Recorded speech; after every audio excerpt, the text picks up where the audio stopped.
Okay, here's what I found at the other bench while I was over there working. The screws that were in the back were these. And I had to replace them with screws this long, although the thread is a little bit thinner on the ones that I put back in. They're kind of like those ones. But yeah, and the reason I had to do that was because you see the distance is a ½ inch, and the amount of thread that was in the wood was something like that. And in order to get it set up, I had to be able to let the claw out so the bridge would come up and float, so that if you went backwards, you were going to have some travel. And I don't think the bridge cavity is routed correctly for these style of bridges, because the back of the bridge is sitting over wood. And unless you have your action pretty high, so that if you wanted to wang on that thing, you wouldn't end up, cutting into the poly on the back of your bridge here, with the back of your bridge. I've got it set up, and it's set up now so that I've got the action I want, which is 3 4/64 along there. I haven't checked the nut yet, but I've got the bridge set up in such a way that the back end of it is just a tad higher than the front, not exactly flat, so that if you pull back, you can get some wow, but you won't necessarily have to hit the body. So I adjusted the front posts so that I have front travel and I can get the action I want with the set screws in the saddles. Now these saddles are a little bit different than on a Floyd Rose in that these screws here not only allow the looseness for intonation, but when you change the height of the set screws here, you're either forcing against the screw, or if you're going down, you're loosening the screw, which could cause the saddle to move. So as you change, if you need to go up, you have to loosen the screw a tiny bit and bring it up against it, check it, and then do it again. And going down, the same thing. You put it down a little bit and tighten it, put it down a little bit and tighten it, so that you don't lose your intonation. So that's a little bit of a extra new experience. So I've got it set so that the whammy bar, which is here, will go down, no problem in the front. See how much it can travel in the front. And then if you go in the back, you don't have to go too far before you touch the body. I may put some kind of a protective strip underneath the back of the bridge up there, very thin one, so that if it comes down, the metal doesn't hit the poly and crack it. Not that I'm ever going to wang on it very much like that, but who knows who's going to use this thing when I'm gone. So I'm going to do something like that, because typically if you're going backwards, the cavity here is usually cut out so that it can go in the cavity if you wanted to really pull on it. That's the way the Floyds are. So other than that, I did find out that these are 4-wire pickups. The pots are dime as I expected. There is a distance between the two where a second volume pot could be put here. The routing inside is deeper cavities for each one of these pots, and to add another one I would have to measure and route out that cavity so that the pot could sit deeper and get the same kind of height above the body here for a third knob. This one's a little bit loosey-goosey, softer. not so crazy about that. I guess I'll have to change that too. But of course it's a box switch. If you've seen my stuff, you know I'm not gonna go with the box switch unless it was absolutely necessary. And I do believe there is enough height here to be able to put in the standard blade switch and do it. So the cavity is shielded with shielding paint. I'm assuming, I haven't measured it. So yeah, there's a possibility for push-pulls on this. There's a possibility for a second volume master tone, push-pulls to split. Likely there'll be a Fralin on this one. I have to measure what the values are, and so it's 9s.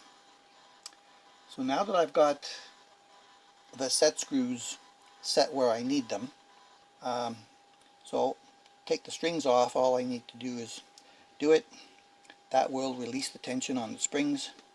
I can actually let it come out, put them back in later, and as long as these screws are there, I should be able to end up tuning it with 9s, which should come up with the same tension, and it should end up just about perfect where it is now.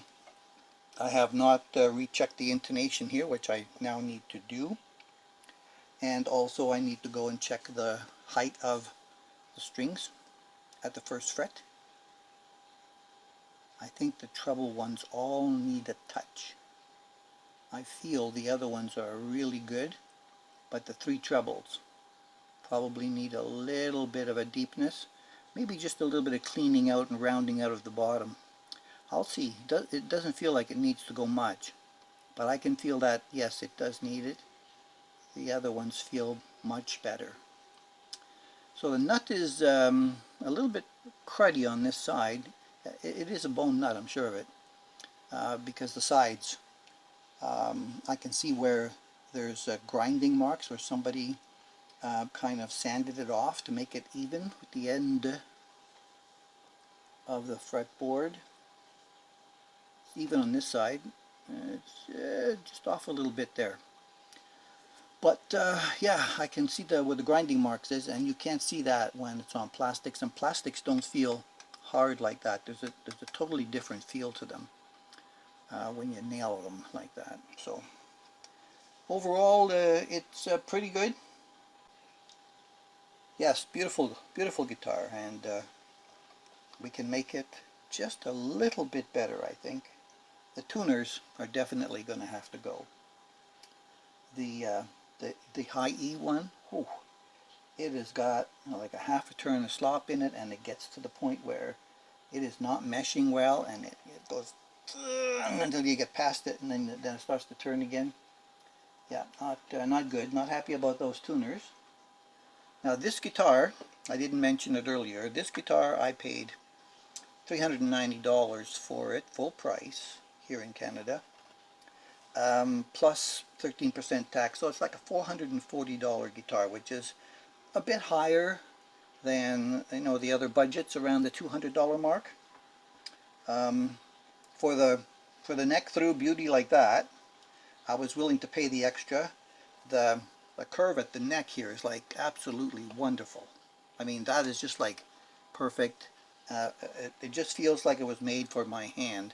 Now I have really small hands, but even with my small hands, I can get right up there to the 24th fret with my pinky. Yeah, it was made like it was made for my small hand. The neck is, it feels like it's about a C shape all the way up. It doesn't feel like it gets any thicker like the Harley Benton does. Only in the width, because it is getting wider up here. But the Harley Benton, which is sitting there, 620, it feels thicker this way as well. When you get past here, like the 7th fret, it starts to feel thicker. So, like I said, I was thinking about maybe trying to do something about installing fret markers on this thing, drilling into the fretboard and woodworking that. I'm not sure I have the existing skill set for it. worst comes to worst, if I'm too afraid to do that, which I'm at the moment am, I might just get some stickers to put on it. And you know what? Stickers are as expensive as perloid or abalone inlays, 2 millimeters thick. As expensive for a sticker. Okay. Alrighty, so I've finished fixing the nut slots. I'm going to measure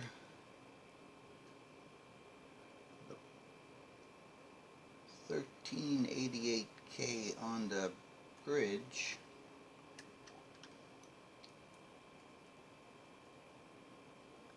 $9.05K on the neck, and 5.55 in the middle. Alright, I'm going to write that down, and we'll have to take that into consideration if I end up doing the push-pull, which I believe I am definitely going to want to do on the bridge because it is a 13. If I got a 13 and 88, I can get a 6 on the split.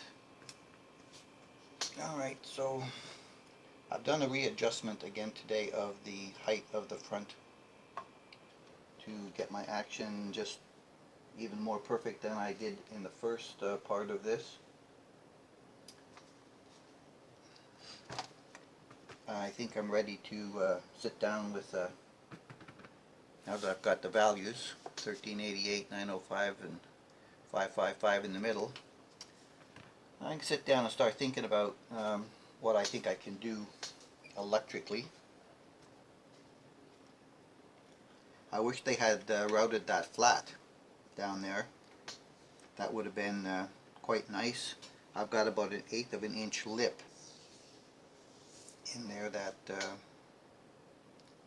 is right half and half where I want to put the extra pot, and it's very difficult to see. I'm not sure that I can even get it on the camera in there.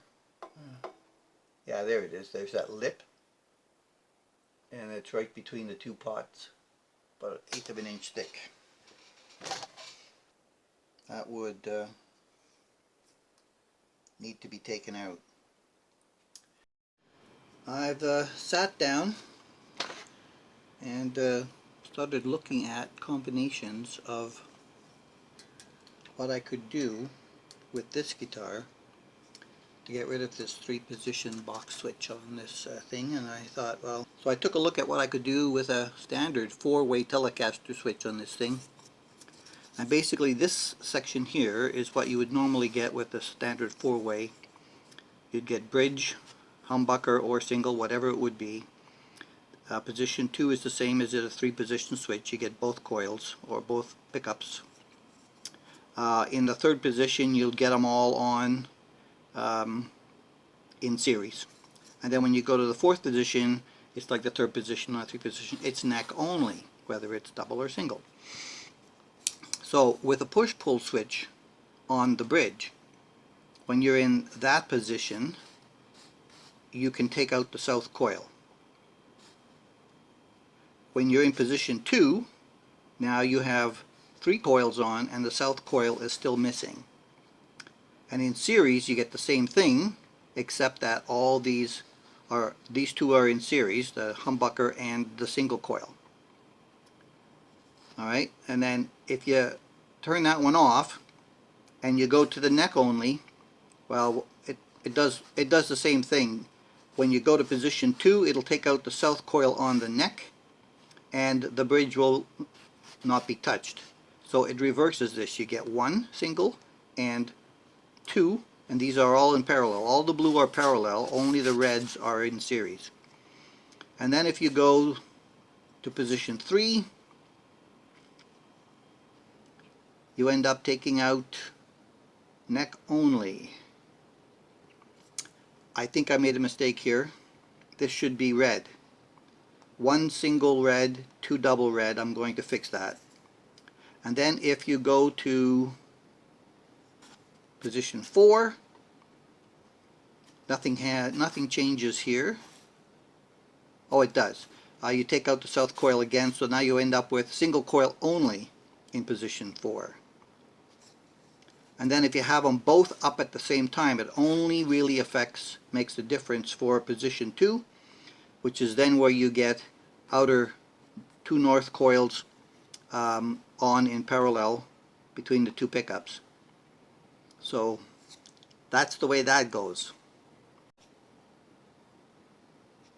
I'm hoping that the circuit that I drew for this, which is very similar to just a normal 4-position switch with independent volumes. This is assuming I'm going to be able to add a volume here on the body. So I'll have independent volume circuits, 1 tone, and that should be my combination, which then gives me, in this particular case, we get 4, 5, 6, 7, 8, 9, 10, 11 combinations with a 4-position non-super switch. So we'll see if this can work out or not.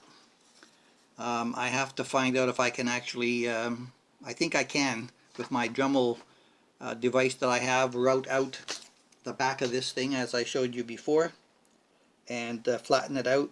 I think I can reach in there with it and get some of that wood out of there so I can get another knob right in the center here, and we'll see where it goes from there. I have the back block with blocked off with 2 pieces of this round dowel in there right at the moment, which is going to hold that in place with the springs. I have to go to the other bench where my soldering station is and disconnect all this stuff, take out all these electrics, so I can get in there and see what I can do about flattening that off and having enough place to put the 2 push-pulls in here and the 4-position switch up here. So stand by for an update on that. Hi everybody, I'm back at the next bench and I've done some measuring.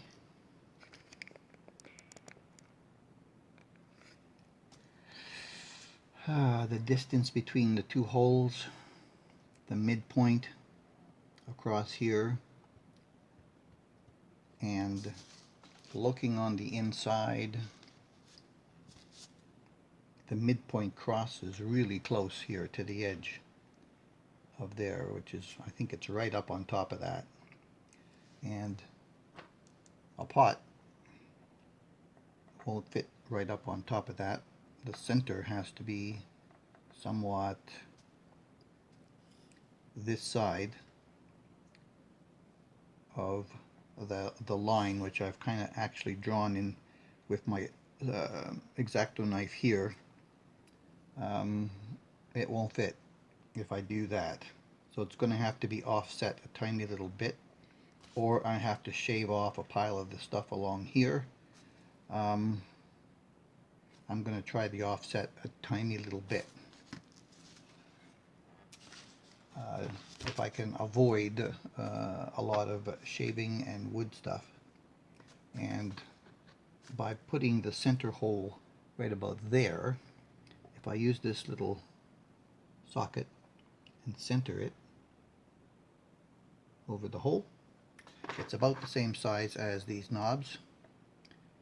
These knobs would end up being there like that, and then it would just take a little curve, just a little curve like that, which I think is acceptable, and it's not too close to the switch. It's below where the switch would end up being switch 2, and it's no closer to it than this one that is factory. So we're going to go and do a test drill, tiny one, about 1/8 of an inch through this point on the drill press. see where it comes out to on the other side, and hopefully all the measuring I've done will do it. It's not just once, but twice and 3 times, and I've been working on it since last night. So let's see what happens. Okay, here we are. We've got the small pilot hole made right here. Looks like it's going to have enough space to be able to have a pot, with that being the center. I can have it either this way or turn it sideways, and I think it's just going to fit in beside there. So I'm going to enlarge the hole to the size I need for this, and we'll see where that happens. Alrighty, we have done the work. We've been successful in getting the extra hole up in the front, and luckily, with all the measuring that I did, it did have to go slightly off center to make it fit in without having to shave anything off this wall. So now I can, and I also had to bring it down about a 1/16 down here with my Dremel and my router bit. So now I can put it in there and she'll fit in just nice. And I can turn it any which way I want, and it doesn't interfere with the wall. So I can have it that way or the other way. Anyway, up here it's a little bit too tight this way for wiring to be up against this wall, so it has to be somewhere in this direction, I'm presuming, because I only need to have, you know, the single wire going to the tone pot back there. So we'll have 2 of those in here, wired up. I think I'm going to shorten these wires on the pickups so that they don't have to be clumped in there, because these push pulls take up a lot more space than a small, you know, dime-sized pots that are down in the bottom. So we have to be cognizant of that. And so the next part will be, I'm going to make a little template of that on cardboard again, and I'm going to do most of the wiring externally and a very minimal amount on the inside. There we go. I've created a small template out of the cardboard using the same piece from the last guitar. So I just put the new holes in a new place, and I think I'm going to be able to put 2 pots in the body like this so that they're facing the switch, because both these pots basically wire to the switch, then the switch goes, and then this goes to the common, and then the jack goes to the common as well, which I can bring to either here or there, but it would be easier to bring the jack to the pot there. A little bit more open space. And that's what we are planning on doing. So I'm going to have to wire all these things up and then transplant them into the guitar to do the final hookups for the pickups and the ground wire for the bridge. Right, so I got to the point where I started to interconnect some of the things on my circuit here, and these are provisioned, and I was looking at this and I'm going, and looking at the circuit and I'm going, I think I've miscalculated something, and when you pull up on the switch, you end up with a ground being able to be put on your center tap, which causes a path through the humbucker to be able to have an output on the neck when you're in the bridge position.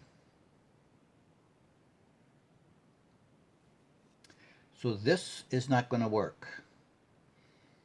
Now, about 4 years ago, I built Tele number 3 that has little puncher humbuckers in it, and I designed a circuit for that that uses a four-way switch, and I was able to split the humbuckers or tap them so that I could use a half a coil. And I am going to get that circuit. I'm going to rework it to try to make it go with this, and I'll have to get back with a brand new drawing, because what I thought was going to happen here in this combination is not going to happen. Figuring out the junction of the four-way switches using this chart, yep, there's a problem. So we're going to have to redraw it and start over.